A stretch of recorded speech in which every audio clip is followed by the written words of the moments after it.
Scene dibuka oleh seorang wanita yang saat itu terlihat kebingungan mencari keberadaan anaknya setelah merasa anaknya telah diculik. Saat ia bertemu dengan seorang polisi, wanita itu tiba-tiba ditahan oleh pria yang mengaku sebagai saudaranya. Pria itu memberitahu polisi bahwa memang saudaranya sering merasa halu. Karena mencurigakan, polisi tersebut meminta pria itu untuk tak membawa wanita yang terlihat kebingungan. Namun apa daya, polisi tersebut tiba-tiba dibunuh dengan cara ditembak oleh pria yang mengaku sebagai saudaranya. Setelah itu, pria tersebut membius wanita yang baru saja kabur hingga ia tak sadarkan diri. Dan inilah The Cyprus Agency, Blacklister nomor 64 dalam daftar hitam milik Reddington. Lalu Sin memperlihatkan Tom dan Elizabeth Keane yang sedang membahas tentang anak adopsi mereka. Mereka berdua bisa begitu jelas melihat calon janin yang telah dicetak berdasarkan hasil USG. Demi menjaga kesehatannya, Elizabeth tiba-tiba berjanji bahwa ia akan beristirahat sejenak di dalam rumah dan meninggalkan pekerjaannya agar ia bisa lebih fokus mengurus anak mereka berdua. Mendengar hal itu, Tom sangat senang dan berharap Elizabeth bisa beristirahat dengan cukup. Kemudian Sin bergerak. Saat itu Reddington sedang bertemu dengan Elizabeth untuk membahas rencana Elizabeth yang ingin mengadopsi seorang anak. Entah suatu kebetulan atau tidak, Reddington memberitahu Elizabeth bahwa list nama yang akan Elizabeth tangkap kali ini berkaitan dengan pengadopsian anak, The Cyprus Agency, sebuah wadah perusahaan yang menjanjikan klien mereka mengenai kesempurnaan dalam mengadopsi anak.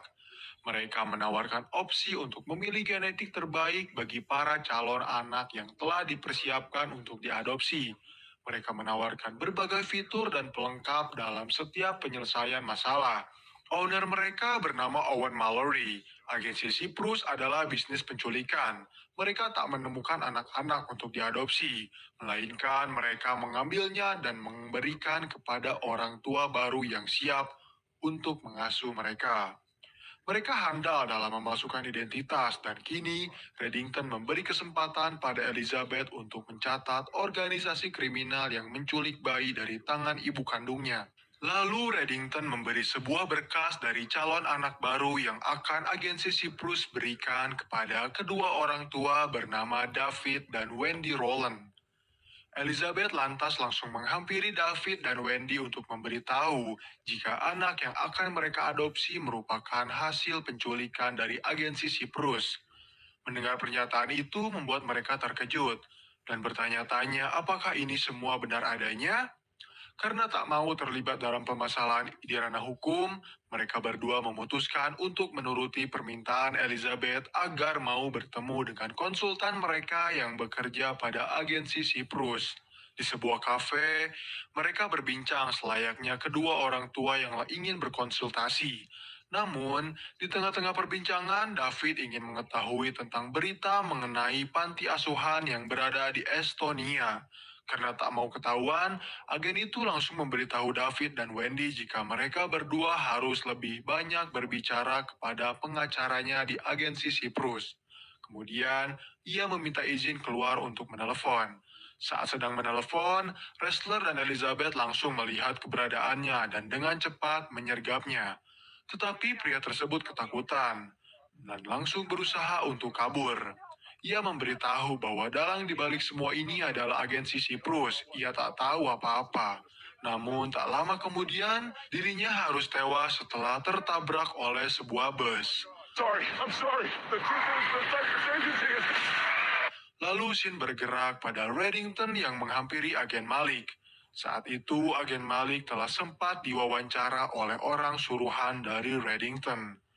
Namun karena Reddington ingin mendengar sendiri pernyataan dari agen Malik, ia lalu bertanya tanggapan agen Malik tentang pengkhianatan tersebut. Rupanya, agen Malik pun dijebak. Ia memberitahu bahwa untuk masuk ke dalam lokasi hitam FBI dengan cepat, maka Garrick membutuhkan denah lokasinya terlebih dahulu. Dan semua itu ia dapatkan secara tak mudah. Malik hanya mendapat wewenang untuk melakukan proses negosiasi. tapi ia tak pernah tahu siapa orang yang telah memberinya wewenang. Apabila Reddington membunuhnya kali ini, maka hal tersebut akan percuma, karena pada akhirnya Reddington takkan mendapatkan apa yang ia cari. Namun, apabila Reddington melepaskannya, ia berjanji akan mencari sendiri siapa dalang di balik ini semua. Karena cukup percaya dengan perkataan agen Malik, Reddington lalu melepaskannya dan meminta dirinya untuk menutup mulut terkait kasus ini. Kembali pada agen FBI. Setelah mendapatkan bukti, Elizabeth dan Ressler langsung menghampiri kantor agensi Cyprus untuk melakukan investigasi. Owen selaku CEO dari perusahaan tersebut langsung meminta klarifikasi terhadap apa yang sedang terjadi. Ressler menjelaskan semuanya, dan Elizabeth meminta kepada Owen untuk menghentikan segala jenis program yang sedang mereka jalani selagi masa investigasi masih berlangsung. Tak mau disalahkan begitu saja, Owen meminta kepada agen FBI untuk memeriksa cabang lain apabila mereka menemukan kesalahan di perusahaannya.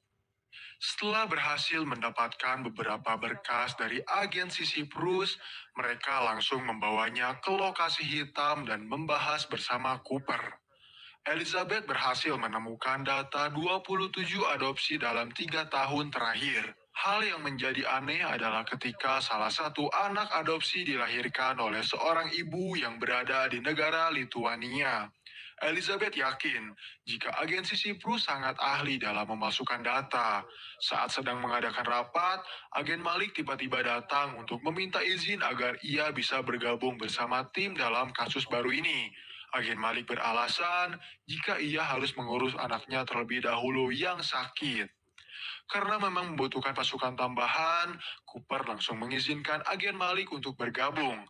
Lalu ia menyuruh kepada seluruh rekannya untuk memeriksa satu persatu DNA dari anak adopsi yang telah memiliki keluarga baru.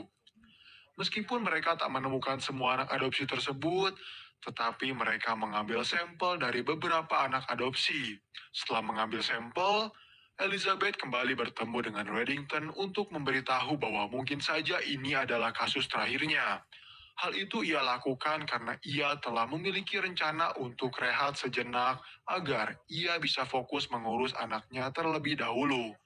Lalu Elizabeth juga memberitahu Reddington jika agen FBI berhasil membandingkan sampel DNA dari beberapa anak adopsi agensi Siprus yang dinyatakan hilang maupun diculik. Namun, mereka masih belum bisa menemukan semua anak dari 27 daftar yang tertera. Mendengar perkembangan kasus ini semakin membaik membuat Reddington bangga terhadap pemikiran Elizabeth. Tetapi, ia ingin Elizabeth lebih jeli kali ini, bahwa tak semua orang tua mau melaporkan kasus tersebut. Terkadang, beberapa orang tua justru dengan sengaja menyembunyikannya atau tak bisa melaporkan kehilangan atau penculikan dari anaknya. Mendengar penjelasan dari Reddington membuat Elizabeth kembali mendapatkan ide. Saat Elizabeth hendak pergi, Reddington sempat memberinya sedikit wejangan, yaitu apabila Elizabeth masih memiliki keraguan terhadap Tom, ia menyarankannya untuk tak lebih dahulu mengambil anak adopsi. Lalu Elizabeth kembali ke lokasi hitam. Ressler memberitahunya jika hasil DNA baru saja masuk dan mereka berhasil menemukan 5 wanita yang diduga adalah ibu biologis 12 dari 27 anak adopsi. Anehnya, mereka semua terdaftar dalam sistem pencarian orang hilang. Artinya, kelima wanita itu telah diculik oleh agensi Siprus. Rata-rata usia dari kelima wanita itu berkisaran usia 20 tahun. Semuanya cantik, cerdas, dan semua wanita itu hilang saat mereka masih menduduki bangku kuliah. 4 dari 5 menghilang tanpa jejak. Satu orang wanita yang berhasil terdaftar dalam sistem bernama Alison Hayes. Ia adalah seorang mahasiswa fisika yang menghilang pada hari Senin setelah pembubaran kelasnya. Polisi melaporkan tak ada saksi dalam penculikan tersebut. Sementara itu, korban lain yang bernama Kate Ellison berumur 20 tahun yang hilang setelah pulang dari sebuah bar, saksi memberitahunya sebelum Kate menghilang, ia sempat berkelahi dengan seorang pria. Ketika semua rekannya sedang membahas kasus yang mereka jalani, agen Malik justru menyusupi kantor milik Cooper untuk mengambil kartu akses miliknya. Setelah itu, ia masuk ke dalam ruangan komputer untuk membuka sebuah berkas terkait surat yang ia tanda tangani. Di lain sisi, Elizabeth dan Ressler pada akhirnya berhasil menemukan seluk-beluk dari agensi Cyprus.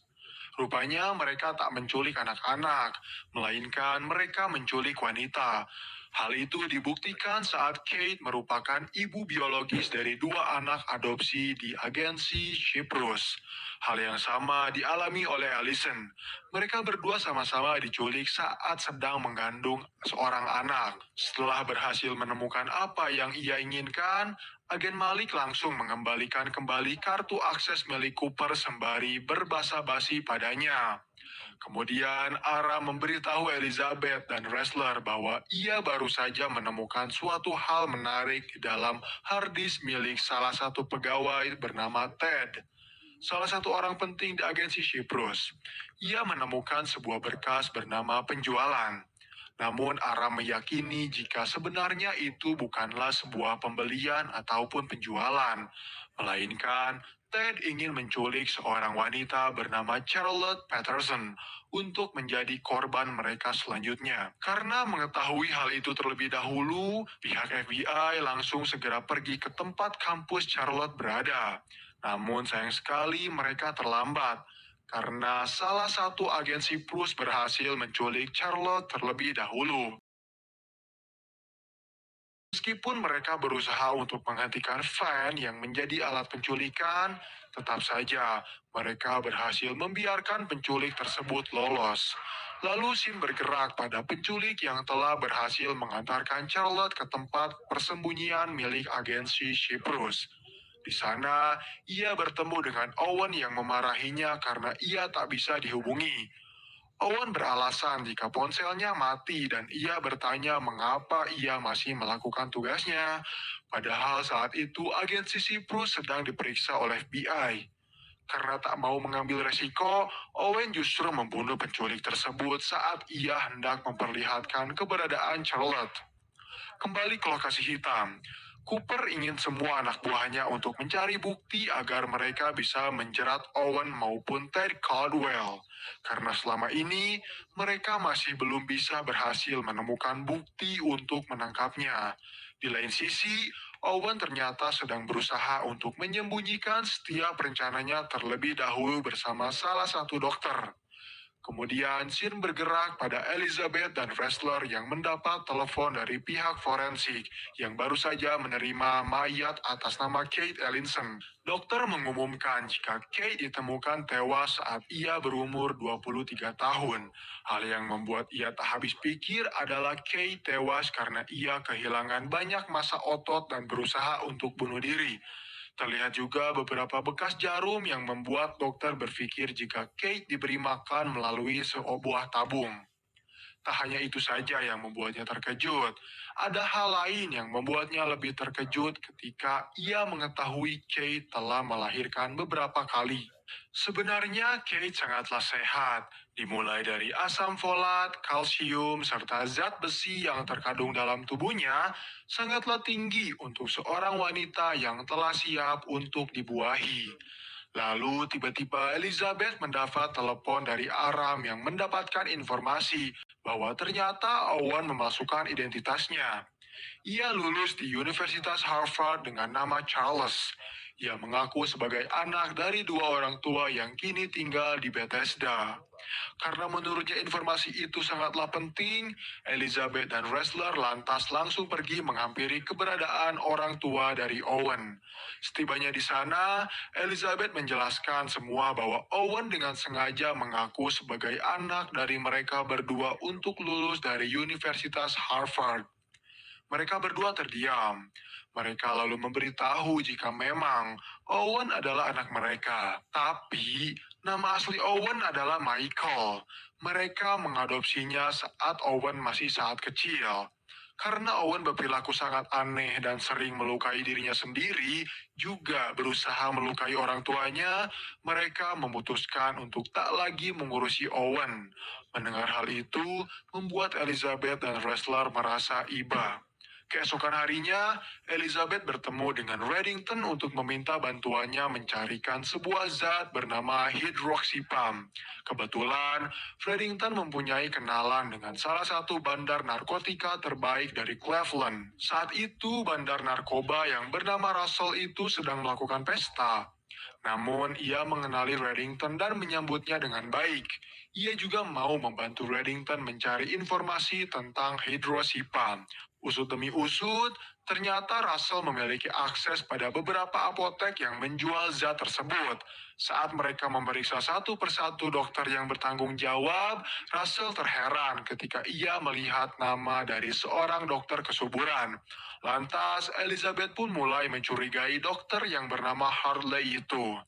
Mereka kemudian kembali menghampiri kantor perusahaan agensi Siprus untuk bertemu dengan Dr. Harley.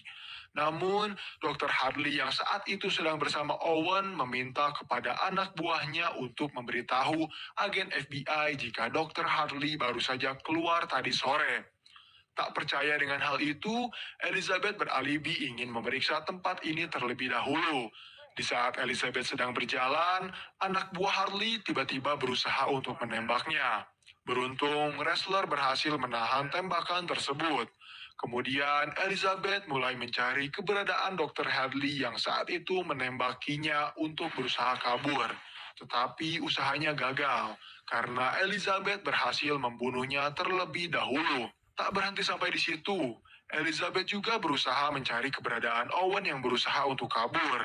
Ternyata setelah memeriksa tempat itu cukup lama, Elizabeth baru menyadari jika ia melihat puluhan kasur yang diisi oleh para wanita yang sedang mengalami hamil. Saat Elizabeth sedang fokus pada wanita hamil tersebut, ia tiba-tiba diserang oleh Owen yang muncul secara tiba-tiba. Belum Owen mencoba untuk membunuhnya, Ressler datang terlebih dahulu dan langsung menembak lengan Owen.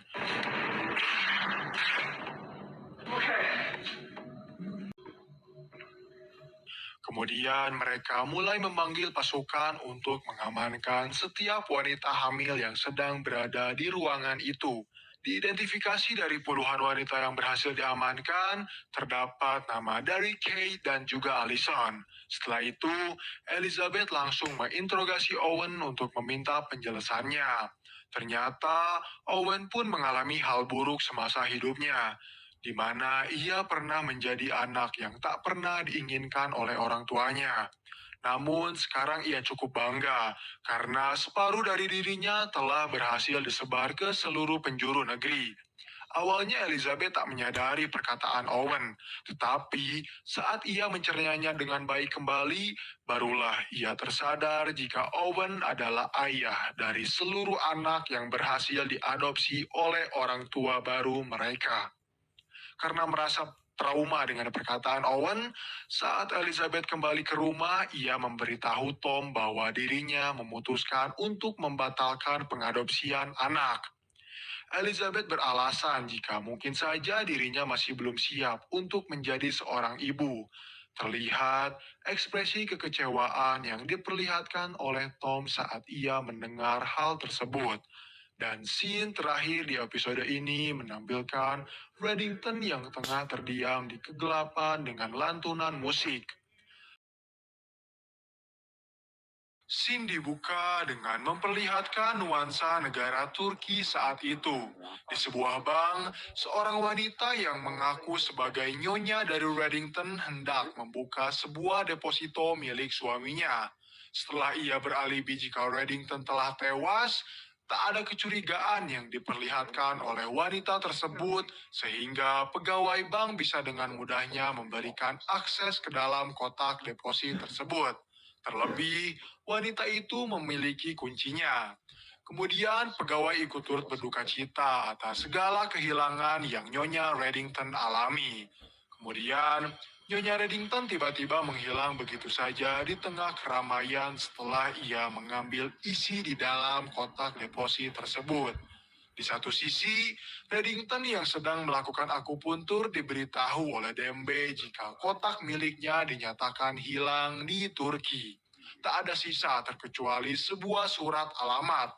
Lantas, setelah menyelesaikan sesi akupunturnya, Reddington menghampiri tempat tersebut yang ternyata di sana ia bertemu dengan seorang wanita bernama Madeline Pratt.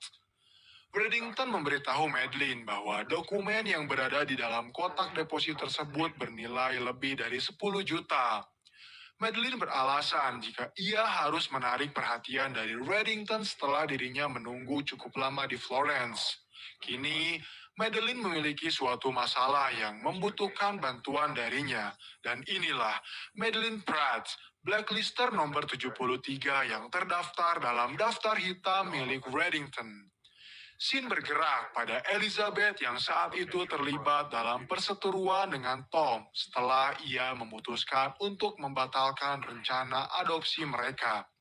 Kini mereka berdua harus menghabiskan waktu 1 tahun lagi untuk proses tersebut, yang dimana tentu membuat Tom kecewa. Bahkan Tom tak membalas perkataan Elizabeth dan pergi begitu saja. Setelah itu, Elizabeth menghampiri Reddington di sebuah tempat mewah. Ia mendengar celotehan Reddington yang menyesal karena telah membeli sebuah lukisan aneh. Tapi rupanya itu bukanlah miliknya, dan rumah yang mereka pijaki bukanlah miliknya juga. Pemilik rumah tersebut sedang berlibur, namun pengurus rumahnya adalah kerabat dekat dari Reddington. Saat Reddington terduduk, ia memberitahu sedikit informasi kepada Elizabeth bahwa negara Amerika telah menjadi bangsa penyadap, domain frekuensi, triangulasi, kriptografi, atau semacamnya. Namun mereka lupa bahwa yang paling penting adalah intelijen dari seorang manusia. Madeline Pratt, seorang pencuri yang Elizabeth saja tahu betapa cerdik dirinya. Sebelum Reddington memberitahunya, Elizabeth paham jika Reddington ingin mengambil sesuatu milik Madeline dan mengandalkan FBI untuk membantunya. Reddington tersenyum. Lalu Elizabeth bertanya bagaimana mereka menemukan keberadaan Madeline. Reddington menjawab, mungkin menemukan Madeline cukuplah mudah, tapi sulit apabila mereka harus menangkapnya. Dan kebetulan, kini Madeline sedang meminta bantuan kepadanya untuk mencuri sebuah patung bernama Atargatis. Patung yang telah menghilang dari British Museum pada tahun 1983, dan 2 bulan lalu, patung itu muncul pada penjualan tanah di Henderson, Kentucky. FBI berhasil menggerebek pelelangan itu dan mengembalikan patung Atargatis ke Suriah. Yang menjadi menarik adalah dikabarkan ketika Perang Dingin berakhir, pemilik patung tersebut menyembunyikan sebuah kertas yang berisi daftar mata-mata intelijen Uni Soviet. Kumur ke-6 yang dinyatakan masih aktif dan bertanggung jawab atas setiap pelanggaran intelijen dalam 30 tahun terakhir. Dan apabila terdapat satu orang yang berhasil menemukan patung tersebut, maka ia akan menemukan keberadaan mereka. Dengan keuntungan itu, akan menjadi keuntungan pula bagi kontra intelijen Amerika Serikat. Lalu Sin bergerak ke lokasi hitam. Saat itu Cooper sedang berdiskusi dengan agen Malik terkait kehilangnya Diane Fowler, kepala divisi kriminal mereka. Ketika Cooper tiba di ruangannya, ia melihat keberadaan Reddington yang sedang tertawa. Lantas Cooper bertanya di mana keberadaan Diane, karena menurut beberapa sumber, Reddington takkan pernah mau menginjakan kakinya di lokasi hitam apabila operasi penyerangan itu belum terselesaikan. Dan jika Reddington kini telah berani mendatangi lokasi hitam, itu artinya operasi tersebut berhasil dituntaskan. Namun Reddington terdiam. Ia hanya menjawab jika dirinya tak tahu dan meminta Cooper untuk bertanya kepada agen Malik saja. Setelah itu, Reddington mengalihkan pembicaraan kepada Madeline Pratt, seorang pencuri handal, pernah mencuri berlian senilai 6 juta dolar di Kongo. Serat aman yang digunakan untuk mencetak Corona Ceko berhasil ia curi di percetakan Praha, dan wanita ini memiliki hubungan erat dengan orang-orang yang sangat kuat. Yang FBI tak ketahui, Madeline memanfaatkan hubungan tersebut untuk dirinya sendiri. Saat ini, Madeline sedang berusaha untuk mencuri sebuah patung Atargatis yang tak banyak orang ketahui berisi daftar dari kumur keenam yang diduga masih aktif hingga saat ini. Orang-orang bertanya di mana keberadaan patung tersebut. Reddington menjawab jika patung itu berada di kedutaan Suriah. Kebetulan Madeline yang sangat disiplin paham jika profilnya sedang dalam masa rawan. Maka dari itu, ia membutuhkan bantuan Reddington untuk mencari patung tersebut. Namun mencuri bukanlah pekerjaannya. Beruntung, mereka memiliki kartu as yang bisa dikeluarkan di situasi sekarang, yaitu Elizabeth Keane. Sebelum Elizabeth dinyatakan masuk ke dalam kasus ini, Cooper dan agen Malik terlebih dahulu membaca kembali profil milik Elizabeth untuk menyatakan bahwa ia bersih dan tak memiliki jejak kriminal sama sekali. Setelah dinilai aman, Cooper memberitahu Elizabeth bahwa mereka tak bisa membantu banyak dan melindunginya apabila Elizabeth telah masuk ke dalam kedutaan Suriah. Keesokan harinya, Reddington mempertemukan Elizabeth dengan Madeline. Tentu, Madeline tak bisa mempercayai Elizabeth begitu saja. Ia memiliki kriteria yang hanya dirinya sendiri tahu bagaimana cara menilai seseorang. Ketika Elizabeth mencoba menjual mahal kepadanya, ia berpamitan sembari memberikan ponsel milik Madeline, yang dimana hal itu membuat Madeline cukup terkejut. Pada akhirnya, Madeline setuju untuk menyewa Elizabeth sebagai agennya dengan bayaran 2 kali lipat. Ia langsung diberi beberapa pemahaman terkait tata letak dana kedutaan Suriah, serta bagaimana sistem keamanan di sana bekerja. Cara Elizabeth untuk masuk ke dalam adalah ia harus mencuri sebuah dokumen keamanan yang dimiliki oleh seorang pegawai bernama Dirar Marwan. Ia selalu beristirahat pada pukul 4 untuk meminum kopi.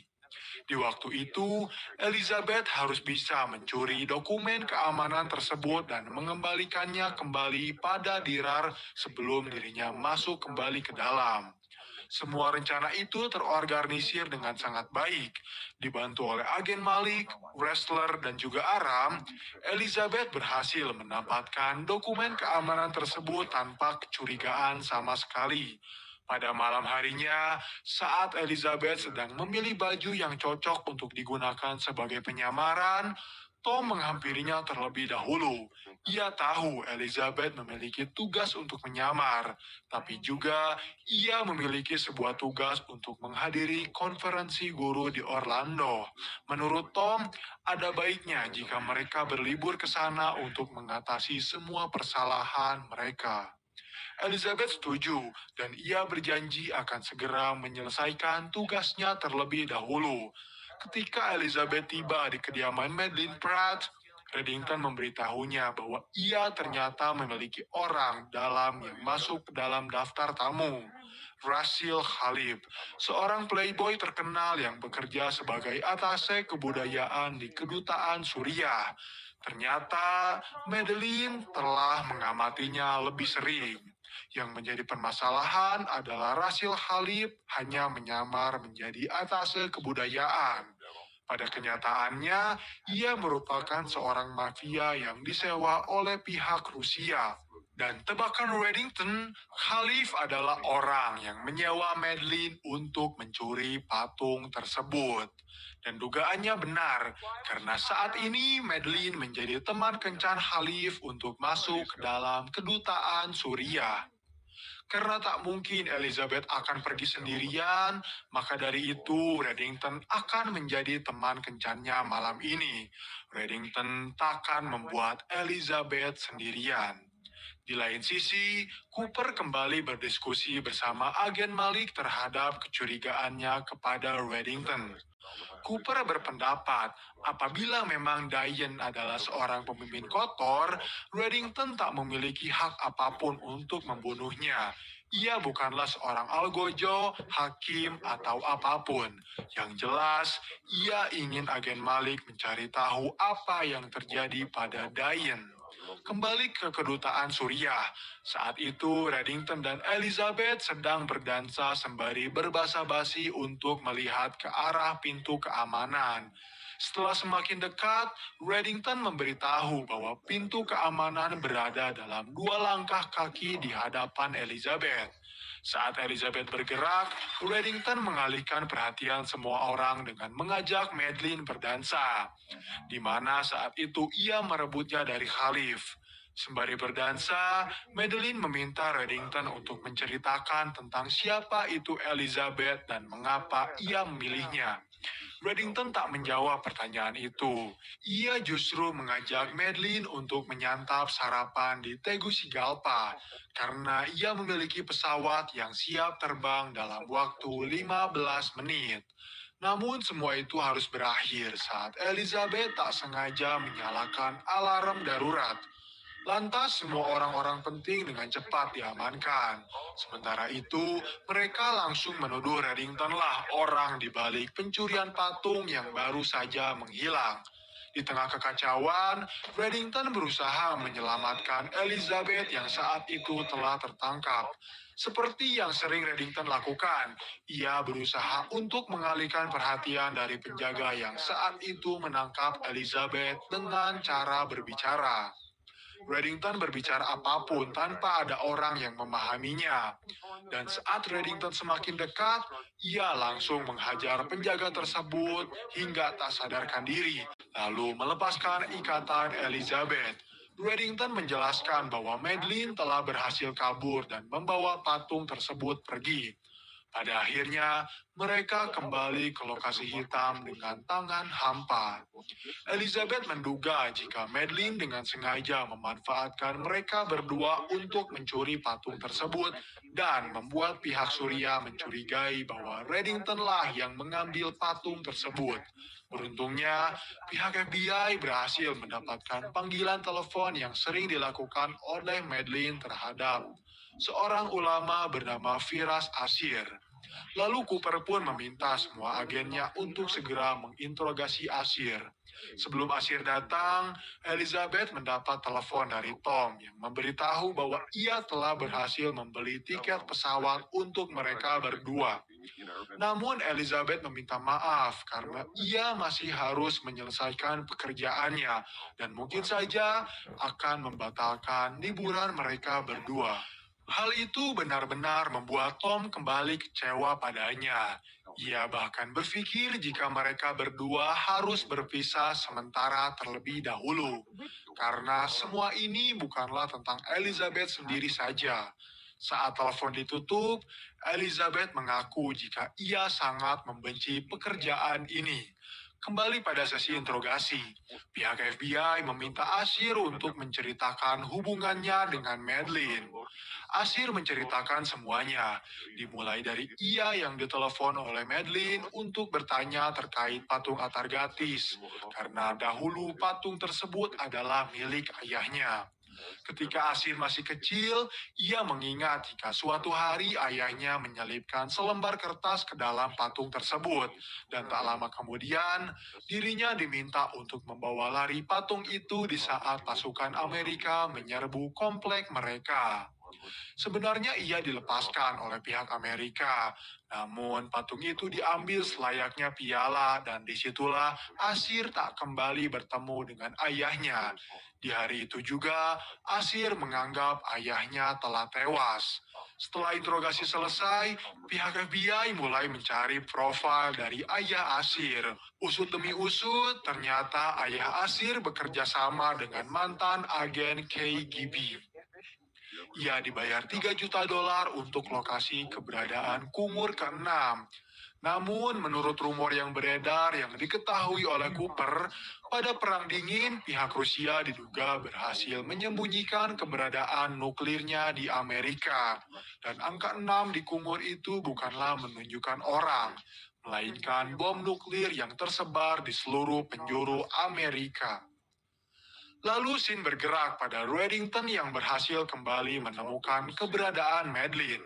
Ia meminta kepadanya untuk memberitahu titik koordinat keberadaan patung tersebut. Tapi Madeline justru mengalihkan topik pembicaraan dengan bertanya apa yang terjadi di Florence. Belum Reddington menjawab, mereka berdua tiba-tiba disetrum oleh dua orang pria. Saat mereka tersadar, mereka telah berada di sebuah penjara. Di lokasi hitam, pihak FBI berhasil menemukan sebuah koper nuklir bernama RA-115. Bom nuklir tersebut adalah jenis perangkat yang akan diselundupkan KGB ke Amerika Serikat pada saat itu. Setiap bom memiliki sekitar 50 pons bahan peledak tinggi yang bisa menciptakan pembunuhan massal dalam sekejap. Kemudian topik beralih pada Rasil Khalif yang telah pihak FBI ketahui jika ia adalah seorang mafia Rusia. Apabila Khalif berhasil mendapatkan bom nuklir tersebut, mungkin mereka semua telah tahu akan kemana Khalif menjualnya. Kembali ke Reddington. Saat itu dirinya baru saja terbangun. Entah disadari atau tidak, Reddington tiba-tiba menjelaskan semuanya kepada Madeline terkait apa yang terjadi di Florence. Reddington berbicara seolah-olah ia sedang mengigau. Di malam Natal, dengan hadiah yang bertumpuk di dalam mobilnya, Reddington telah membayangkan suara putrinya bermain piano, asap di cerobong, tiram di atas kompor, serta momen menyenangkan lainnya. Namun semua itu berubah ketika Reddington perlahan memasuki pintu, di mana ia melihat bercak darah di mana-mana. Ia masih mengingat bagaimana jari-jari keluarganya menyentuh pipinya. Dan setidaknya itulah alasan mengapa ia tak muncul di Florence, karena keluarganya baru saja terbunuh. Dengan mata yang berlinang, Madeline tak menyangka jika itulah alasan mengapa Reddington tak mendatanginya di Florence. Lalu tiba-tiba muncul beberapa orang yang langsung membawa Reddington keluar secara terpaksa. Melihat Reddington seperti akan disiksa membuat Madeline berteriak dan memohon kepada mereka untuk tak melakukan hal itu. Demi menyelamatkan Reddington, Madeline bahkan rela untuk menyerahkan apa yang mereka mau, termasuk titik koordinat keberadaan patung tersebut. Tetapi saat Madeline telah menyia-nyiakan semuanya, termasuk air mata dan titik koordinatnya, semua itu berubah menjadi suatu amarah saat Madeline melihat Reddington yang ternyata telah bersekongkol bersama orang-orang tersebut. Madeline berteriak dan memaki Reddington karena telah menipunya. Ia bahkan mempertanyakan kembali apakah cerita yang dialami oleh keluarga Reddington benar. Reddington hanya terdiam dan memberitahu Madeline jika mereka berdua harus pergi ke Tegucigalpa. Sin bergerak pada pihak FBI yang telah berada di tempat yang diduga menjadi tempat keberadaan bom nuklir tersebut. Karena mengetahui Khalif telah berada di sana, pasukan FBI langsung bergerak dengan cepat dan segera menyerbu pasukan Khalif. Terjadi sedikit peperangan di sana.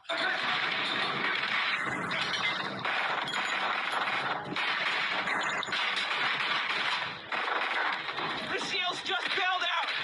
Cover! Namun karena pasukan Khalif kalah telak dalam segi jumlah, pada akhirnya mereka semua harus menyerah, termasuk Khalif yang pada akhirnya berhasil ditangkap dan menyerahkan patung tersebut.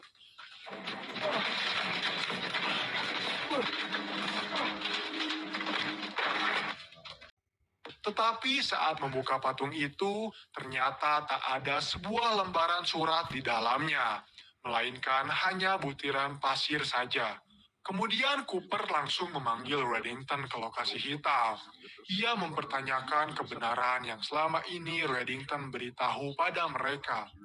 Reddington beralasan bahwa mungkin saja Madeline mengkhianati pihak Rusia yang menyewanya dan menyimpan titik koordinat keberadaan bom nuklir itu untuk dirinya sendiri. Tapi Cooper yakin jika Reddington telah memilikinya terlebih dahulu. Cooper memberitahu bahwa isi dalam kertas tersebut tak berarti bagi Reddington. Memang, Reddington mengakuinya sendiri jika ia takkan menggunakan bahan peledak berkarat sisa dari tahun 60-an. Namun, apabila pihak FBI memburu titik koordinat nuklir tersebut, maka ia ingin mengadakan sebuah pertukaran. Di satu sisi, Elizabeth yang saat itu berusaha untuk menelepon Tom tak kunjung mendapatkan jawabannya.